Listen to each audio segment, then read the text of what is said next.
ইহুদিরা বলে এমন প্রশ্ন জানা আছে এগুলোর কিছুই মোহাম্মদ জানে না। ইহুদিরা এসে হাজির, মোহাম্মদ আমরা কালিমা পড়ে মুসলমান হব, আল্লাহ রাসূল তো মহা খুশি, তাই আসো, তবে শর্ত আছে। কি শর্ত? 3টা প্রশ্নের উত্তর দিতে পারলে লাইন ধরে আমরা সব কালিমা পড়ে ফেলবো। কোন 3টা প্রশ্ন বলো? তারা প্রশ্ন শুরু করলো। প্রশ্ন নাম্বার 1, মা হুয়া রূহ। মোহাম্মদ বলো তো রূহ কারে বলে? রূহ কি? রূহ কাকে বলে? আমাদেরকে একলা ফেলে যখন রূহ চলে যায় দেয় কোনো নাড়াচাড়া নাই। ইহুদিরা বলল প্রথম প্রশ্ন রূহ কারে বলে বলো। 2 নাম্বার প্রশ্ন মান হুম আসহাবুল কাহাফ। আসহাবে কাহাফ সম্পর্কে কি জানো? কি জানো বলো। গুহাবাসী, গুহাবাসীদের সম্পর্কে কি জানো? অনেক আগে তারা এসেছিল পৃথিবীতে। 3 নাম্বার প্রশ্ন মান হুয়া যুলকারনাইন। যুলকারনাইন সম্পর্কে কি জানো বলো। প্রশ্ন কয়টা? প্রথম প্রশ্ন কি সম্পর্কে? রূহ। দ্বিতীয় প্রশ্ন আসহাবে কাহাফ। তৃতীয় প্রশ্ন যুলকারনাইন। আল্লাহ রাসূল সাল্লাল্লাহু আলাইহি ওয়াসাল্লাম বললেন গাদান উজিবুকুম। তাফসীর ইবনে কাসিরে এসেছে, তিনি উত্তর দিলেন গাদান উজিবুকুম, আই উইল আনসার টুমরো। আগামীকাল উত্তর দিব। কারণ জানেন না তো কি করে বলবেন, আর না জানলে উনি বানায় কিছু বলেন। কারণ কোরআন তো পরিচয় দিয়েই দিল, তিনি মন গড়া কখনো কিছু বলেন। আগামীকাল উত্তর দিব। ওরা আগামীকাল উত্তরের জন্য হাজির, কিন্তু ওহী আসে নাই, উনি বলতেও পারে না। বিশ্বনবী আবার বললেন গাদান উজিবুকুম, আগামীকাল দেব। তারপরের দিন ইহুদিরা এসে হাজির, বিশ্বনবী উত্তর করতে পারেন না। বিশ্বনবী আবার বললেন গাদান উজিবুকুম, আগামীকাল বলে দেব।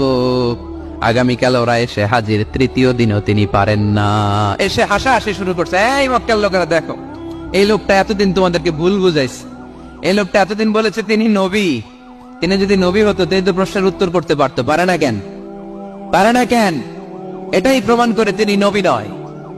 তিনি যদি পারত উত্তর দিয়ে দিত। আপনারা এদিকে তাকান কেন? ডানে কি অ্যাম্বুলেন্স যাচ্ছে, তো আপনাদের কি হয়েছে? আপনারা এদিকে তাকান। তিনি যদি জানতেন তাহলে তো উত্তর দিতেন, পারেন না কেন? 3 দিন 4 দিন, আহা, নবীও লজ্জায় অসহায়, উত্তর দিতে পারেন না। টানা 15 দিন, টানা কয়দিন ওহী আসে নাই, নবী উত্তরও দিতে পারে না। আল্লাহ রাসূল সাল্লাল্লাহু আলাইহি ওয়াসাল্লামের জন্য এত বিব্রতকর পরিস্থিতি আর কখনো ছিল না। তিনি বারবার বলতেছেন কালকে বলবো, কিন্তু উত্তর আসে না। এর কারণ নবী ইনশাআল্লাহ বলে নাই। কি বলে নাই? নবীর মাধ্যমে, আমার পেয়ারা নবীর মাধ্যমে আমাদেরকে শিখানোর জন্য আল্লাহ 15 দিন ওহী নাজিল বন্ধ করলেন। চিল্লায় বলেন কয়দিন?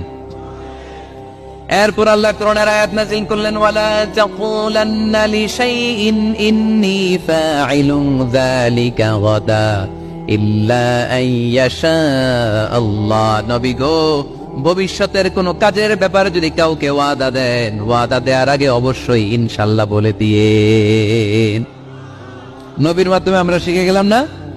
এবার আল্লাহ 3টা প্রশ্নের উত্তর জানাই দিলেন। ইয়াসআলুনাকা আনির রূহ قل الروح من أمر ربي وما أوتيتم من العلم إلا قليلا। দ্বিতীয় উত্তর জানাই দিলেন আম হাসিবতা আন্না আসহাবাল কাহফি ওয়ার রাকিব কানু মিন আয়াতিনা আজাবা। 3 নাম্বার প্রশ্নের উত্তর আল্লাহ সূরা কাহফে জানিয়ে দিলেন ইয়াসআলুনাকা আন যিল কারনাইন قل سأتلو عليكم منه ذكرا। আল্লাহু আকবার। এবার নবী দাঁড়িয়ে গেলেন, বললেন কার কার উত্তর লাগবে আসো। রূহ হলো আল্লাহর আদেশ, আল্লাহর আদেশে ঢুকে আর আল্লাহর আদেশে বের হয়। আসহাবে কাফের 7 জন ছেলে ছিল, গুহার মধ্যে আল্লাহর ভয় ঢুকেছে। 309 বছর পরে আল্লাহ তাদেরকে আবার ঘুম থেকে জাগিয়েছে। যুলকারনাইন এমন একজন বাদশা, গোটা বিশ্বকে শাসন করেছে, তার শাসন ক্ষমতার কোনো কমতি ছিল না। সুবহানাল্লাহ, সুবহানাল্লাহ। তাহলে আমার নবী মন গড়া কথা বলে, তাই না? মন গড়া বলে। He was guided by wahi, he was guided by revelation.